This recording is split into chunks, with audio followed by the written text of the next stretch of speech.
Hi, everyone. We're going to go ahead and get started. Thank you all for joining today. I'll briefly introduce myself. My name is Krista Traverso. I'm an enterprise account executive here at Mixpanel. I'm also joined by my colleague, Jessica Gia, who is a strategic solutions engineer at Mixpanel, and my technical counterpart. Today, we'll be focusing on the healthcare industry, specifically how healthcare organizations are using Mixpanel's product analytics platform to improve the patient experience. To get us started, for those of you who are not familiar, I'll kick us off by giving a high-level overview of Mixpanel, specifically focusing on why companies come to us to begin with, what types of problems do we help solve, questions we help answer, and then certainly we'll hand it over to Jessica, where we'll spend the majority of our time going through the Mixpanel platform and specifically showing you how healthcare companies are leveraging our solution to improve their patient experience, and highlighting specific types of insights that they're able to glean. Certainly, if you guys do have any questions, please drop them in the chat throughout the demo, and we'll be monitoring them. If we don't get to them during the chat, we'll either answer them at the end or send you a quick follow-up, but either way, we'll make sure we get you answers to your questions. So to kick us off, I think we'll set the stage just in terms of why companies tend to come to Mixpanel to begin with. There certainly has been a tremendous amount of explosion in terms of digital products and services that are available. And I think particularly in the healthcare market, that was extremely accelerated due to things like COVID. And companies' ability to innovate and act quickly is often dependent on how quickly they're able to get answers. And most organizations, healthcare organizations specifically, do have tools in place of some kind, but don't necessarily have the correct tools in place to help them to be able to answer all their product questions. And those questions are things like, are users getting to value quickly? Most healthcare organizations want their users to have an easy experience and aren't necessarily looking to have their users spend a tremendous amount of time in their platform. Additionally, as part of healthcare patient experiences, oftentimes there's some kind of intake form or form fill that's a big role in the patient experience. And so organizations not only want to understand where they're losing users or specifically if there's frustration areas, but why those users are dropping off at a given point. Last but not least, certainly most healthcare organizations aren't just offering one service per se. There's often multiple services that are available. During COVID, monitoring which services were most popular, whether that be ordering a test, scheduling an appointment, et cetera, became really critical to companies being able to understand their patient experience. And so organizations need to know what products, services, providers, or even features within the platform are most popular. Now, the reason most teams don't have the correct tools in place to be able to answer their questions are for a number of reasons, particularly in the healthcare vertical. Oftentimes, it's the solution that they're using doesn't meet the needs of healthcare organizations from a regulatory and compliance perspective. And therefore, from the start, they're very limited in terms of the data that they can send to the provider, which then limits the insights and answers they're able to answer.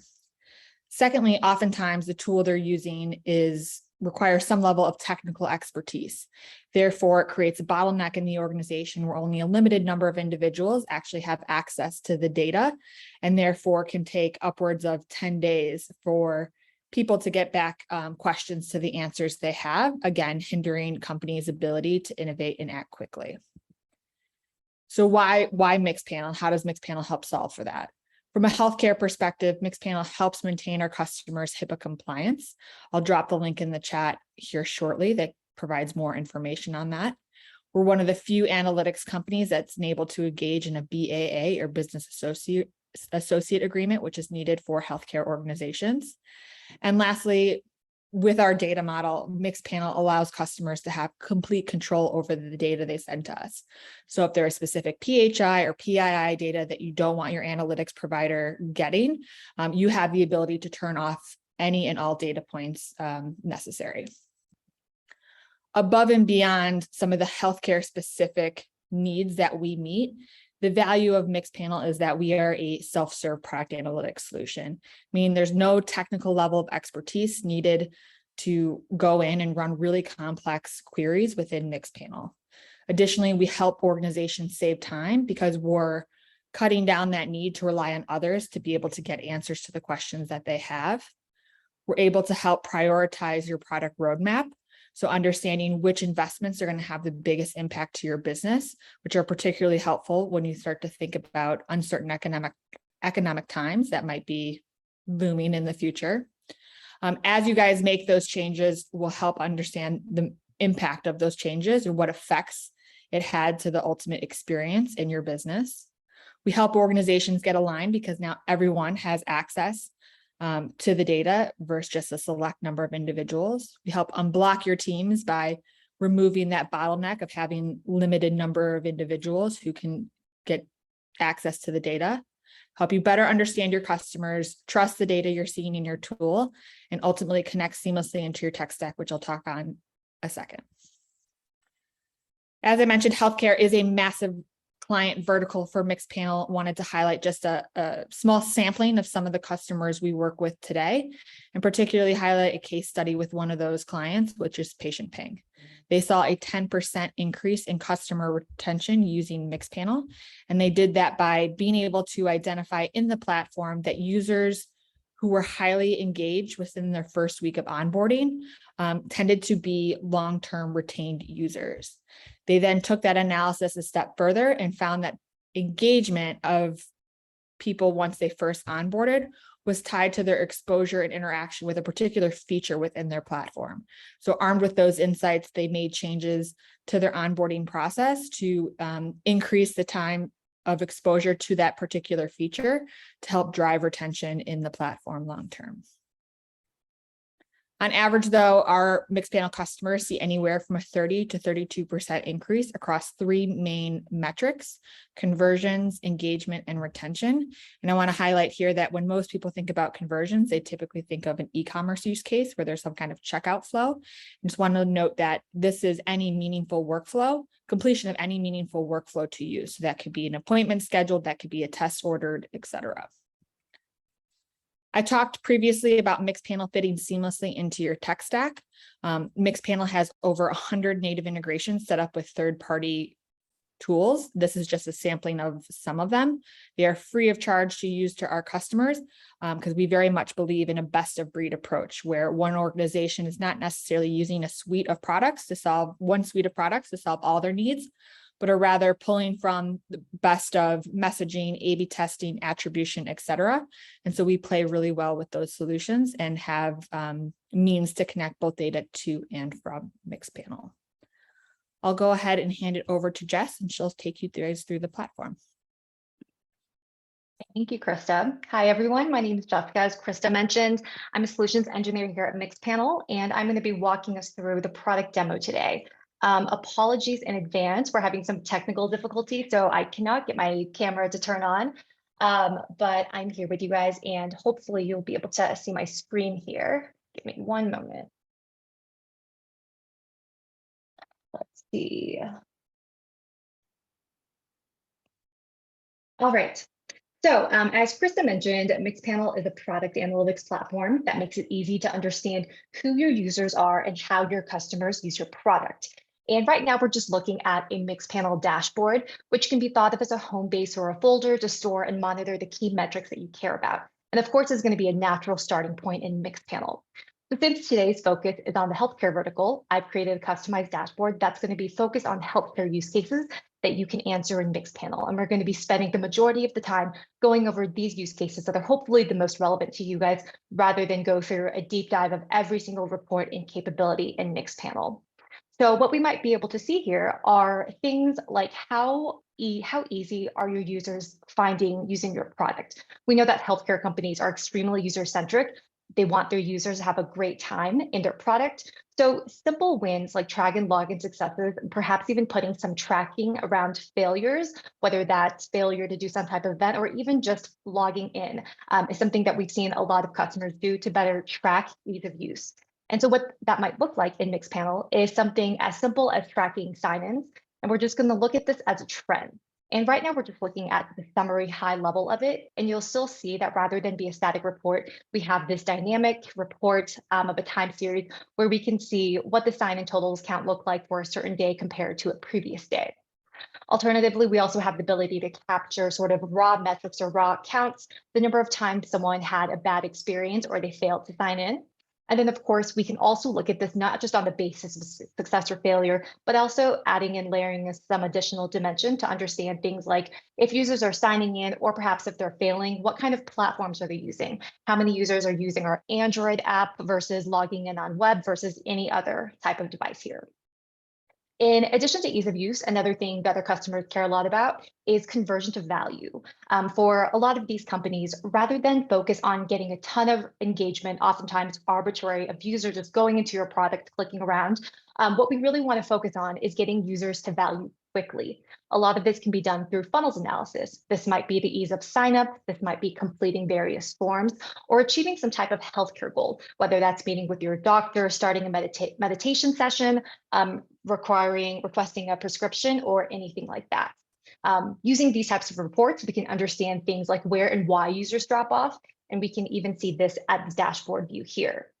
Similarly, we have the ability to not only look at how users are moving through a funnel, but actually how long is it taking them to better understand how long it's taking to get users to value. In this particular case, we set this up as someone booking a physical appointment. And all of these reports we'll be walking through in more depth, but I just wanted to give you guys a high level overview of what we can do and what these reports look like once they're saved in a card format on a dashboard. And then finally, another popular report to track is most popular services. So we know that companies usually provide more than one service, and we want to know what's in most demand. So this might be as simple as looking at top feature engagement, where we can see how many times or how many users are engaging with a prescription refill versus lab results versus treat me now. This is going to get us a better idea of what are the areas that we want to focus on, what's going well, or what products we might want to kill or perhaps provide spend a little bit more time in. Additionally, moving away from just features, we also want to be able to understand a little bit more sort of segmentation wise, who are customers or providers that are engaging with the platform. So on the basis of someone booking a visit, we might want to understand which providers are actually booking the most appointments or having the most success, or rather just understanding who are actually my end users. What percentage of them are doctors, nurses, members versus dependents? We have the ability to do all of that here. And so because dashboards are completely customizable, you have the ability to create unlimited dashboards that you can either choose to keep private or share with other people on your team. By default, all of the dashboards and reports are going to be private, but using the share key here, we can see that we can invite individuals or perhaps teams as a whole and give them specialized permissions, whether we want them to be able to have view-only access or perhaps allow them to collaborate and make any edits or changes to dashboards or reports here. I also wanted to mention that at each row level, we have the ability to customize and add whatever saved reports that we want. Additionally, I wanted to point out that we can also add text cards and media cards. This is an example of a text card here. When you want to not only show and share your metrics with users, but want to provide a little bit more context and for them to have the ability to understand what we're looking at or why it's important. So kind of out of the box, we have the standard formatting tools that you want to be able to use when you're creating text forms like this. And then finally, you're going to have the ability to send out these metrics as an email digest on a regular cadence. So rather than just bringing people into the Mixpanel product where they'll be able to see a dashboard, they'll be able to see things that have been pinned, things that they have been favorited. If we go into this drop down up here in the top right, we can send this out as an email digest where we can choose which dashboards we want to send, who should receive them, and which at what particular cadence we want to send them out at. So as I mentioned, we're going to walk through more of these reports in detail. But first, I wanted to take a step back and talk a little bit about how Mixpanel handles even your most sensitive data. So right now, we're looking at an individual user profile, which is going to live under the list of users where we have all of the different user data that we're able to collect. And the thing that I wanted to point out here is that at this individual level, one, I wanted to show that we can achieve this level of granularity where we can understand on the basis of one particular user, what are all of the actions that they're taking in reverse chronological order. So on a day-by-day basis, on an hourly minute basis, what are the types of events that users are doing? But more importantly, what I wanted to point out is that you have complete control over what type of data that you send to us. So while today's session won't be focused on implementation or data collection, I did want to sort of point this out here. What it means is that we can anonymize users that we can see here. We don't have this person's name, we don't have this person's email, but we're still able to collect meaningful event data and track all of that in the same place. So one, you'll be able to send us exactly the data that you want. You don't have to send us any data that you think is private or sensitive. However, I did want to mention an additional tool that we have that's called Lexicon. Lexicon is basically a data dictionary that's going to allow us to organize our data and provide light transformation. So for example, this might tell us all of the events that we're tracking in our project here, things like someone booking a visit, canceling a visit, creating one, renewing their prescription, whatever it may be, and down to the event property level or the attributes about a particular user or attributes about an event, we have the ability to organize these as well. And what this will actually allow us to do is for certain maybe sensitive fields, let's just call it email, there might be a use case where you want to have that information available in Mixpanel for certain users. Maybe we want to export that email later. We don't necessarily want everyone in our organization to have access to this. What we can do is once we select a particular property that we care about, we have the ability to mark it as classified. Once it's classified, in your project, you'll be able to decide specifically which users or perhaps which teams as a whole have the permissions to access this.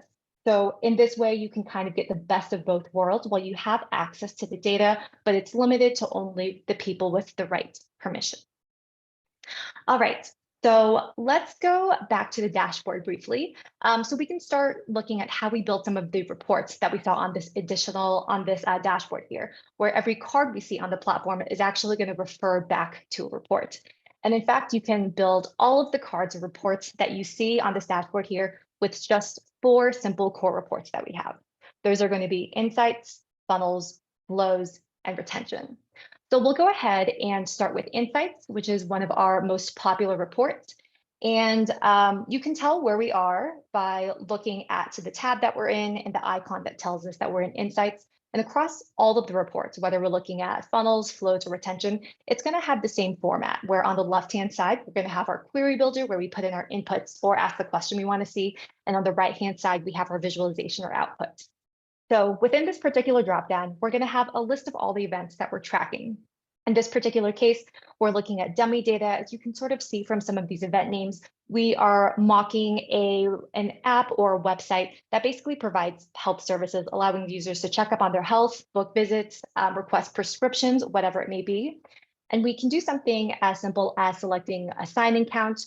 By default, we're looking at totals, but of course we can look at this by uniques or sort of any number of other more complex ways. And the first visualization we'll just see is what this looks like over a particular time frame. If I wanted to, on the top right here, I can also easily change out the visualization. So maybe rather than understanding how my sign-ins are trending and wondering if things are dipping or like increasing, I just want a total count. This bar view is going to be a much easier way for us to see that, where we can see that in the past 30 days or 7 days, whatever time frame I want to look at, sign-ins have occurred some 12,000 sometimes. And so where the analysis gets more interesting in Mixpanel is where we can start to add different types of group files, segmentations. In Mixpanel, we call it a breakdown by different event properties and different user attributes. So for example, if I want to understand what we saw in that previous dashboard of sign-ins based on platform, I can simply add a breakdown. And so I can see of all of the times that people have signed in, how many came in through an Android app, how many were web users, et cetera, et cetera. And of course, we can do this with various different properties as well. If I want to understand what my engagement looks like on the basis of region, if I want to understand what it looks like on the basis of a particular provider, as long as we have those metrics, we can simply change the breakdown that we want to use to be able to get that analysis. One thing that I wanted to point out is within Mixpanel, anytime that you see a bar here, this is going to be an opportunity for us to engage further with the metric. So whether I want to filter out and just look at iOS app users, or perhaps see exactly who those users are who have signed in some 2,700 times, we'll see that this total count actually refers to 824 unique users who have signed in via an app. So maybe this is all I want to know. I can go ahead and create this cohort, which will save exactly who these users are. I can export these to another tool for later use, or I can go in one by one. If there's any spot checking I want to do, just get a better idea of what's happening in sort of the iOS app experience. Clicking back into any of these anonymous user profiles is going to bring us back to that initial user view. On a similar thread, we also might want to just, instead of look at one particular metric, look at multiple metrics together. So before we just looked at what a sign-in count looked like, but as you'll see here, what we've done is mapped multiple sort of events together to see what that engagement looks like. Again, we can very clearly see that prescription renewal is one of the most popular events, one of the most popular features on this app. Whether we want to, try to see what we can do to bring more users to this, or perhaps give a little bit more attention to the features like a patient completing their care plan, which is getting a little bit less attention than the other tools. So aside from looking at metrics here, another thing that we're going to care about is understanding how users are getting to value, where we might want to turn to a funnels report. So the funnels report, hopefully what you'll see here is that this is a really simple and similar visualization. And we're going to have a similar setup where on the left-hand side, we have our query builder, except here, rather than look at events side by side, we're going to start sequencing events together. So the question that I'm trying to answer here is how often are patients completing the visits that they start? And I've created this 4-step funnel. And of course, I can move these around. I can create any events, any number of additional steps and events that I want. But I've decided that what I define as a funnel as someone who is creating a visit, and then we want the patient to join the visit, perhaps hang out in their virtual waiting room. And then the doctor or nurse might join that session, and that visit has technically started. The visit will happen, and then ultimately the visit will end. And so I'm expecting the user to go through all of these steps. And immediately on the right-hand side, we can see what the output looks like. We know our overall conversion rate for the past 3 months here is 30.95%. Similarly, rather than look at just what the overall conversion looks at now, we might want to look at this as a trend to see how it's historically trended, to see what it's looking like, and to know about any concerns if I see conversion dropping way below what we believe is average and what we expect. Anytime we have a saved report, some type of trend, whether it's conversion or a metric, we also have the ability to set up custom alerts. To enable this, I just have to save my report, which I haven't done yet. But this will allow us to say, hey, Mixpanel, tell me when conversion has dropped below 40%. That's sort of like my point of concern. Email these people, or for anyone who's using Slack, send me like a Slack alert so I know immediately and alert these people that something isn't going well. In addition to looking at these trends here, I just wanted to quickly go back to the funnel step. Here we can see what happens on a step-by-step basis as well. We see 2,300 some people enter the funnel, and then at the next step, 1,400 some users converted, and we can also see the users who dropped off as well. So whether we're interested in a user or a patient joining a visit, or whether they make it all the way to the end, we have all of that data for you. And similar to what we saw in the previous report, anytime we see a block here, this is a place where we can engage with Mixpanel. So perhaps what's more interesting is the 4th block here for users who didn't convert all the way. And we want to understand who these users are. We can see sort of line by line the specific users, as well as create a cohort there. So the next thing I wanted to show here is, in addition to also being able to look at which users have actually converted, one of the things we discussed is understanding how quickly we can get users to value. Another way that we might want to look at that is even specifically within this funnel. In this particular case, at step 2, the patient's joining a visit. They're probably in the virtual waiting room, and they're going to be here for a certain amount of time before step 3 happens, which is when someone from the doctor's office actually admits them into the meeting. And in this particular case, what we might want to do is move from this funnel steps visualization into this time to convert to understand how long patients are actually waiting. So whether I want to use this time to convert to look at how long it takes users to move through the entire funnel, in this particular case, to better understand how long the user's waiting, what I'm actually doing is tracking the amount of time between step 2 and step 3. So to go from all steps, I can simply select step 2 and step 3, and I'll be able to see sort of this distribution of which of my users or what's the distribution of my users who are having really low wait times versus very long wait times. 0 to 2 days, obviously we're looking at dummy data. Dummy data here is obviously a long time for your users to be waiting in your room here.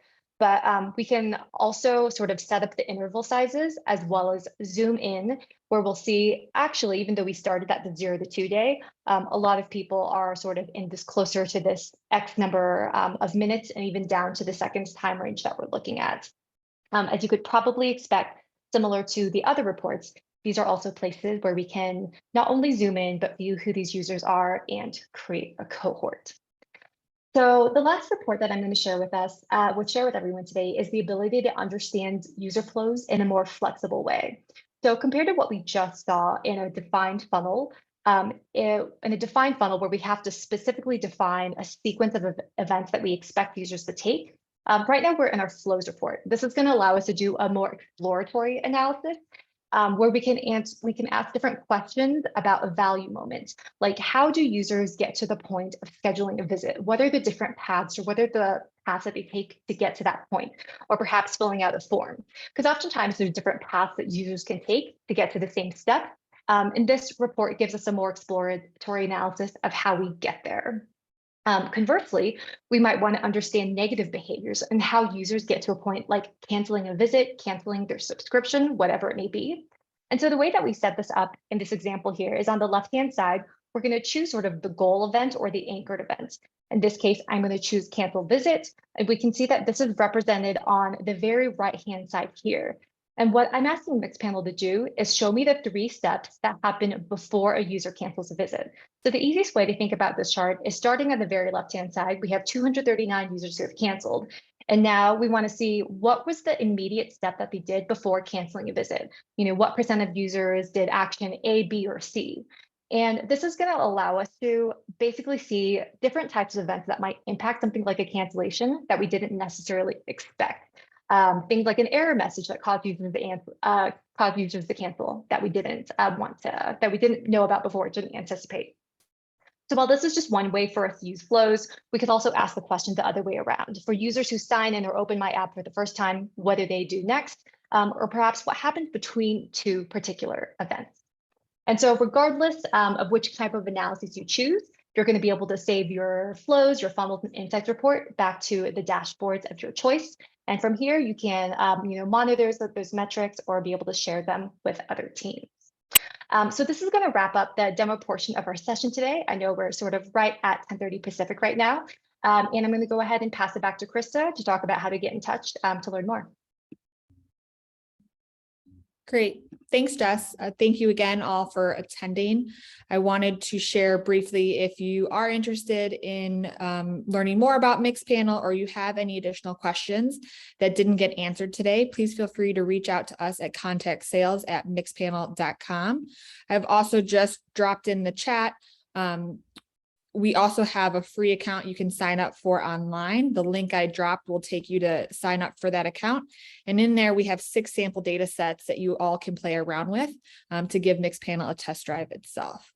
We look forward to hearing from you soon, and we'll be sending out a recording of this demo today following the call. Thank you.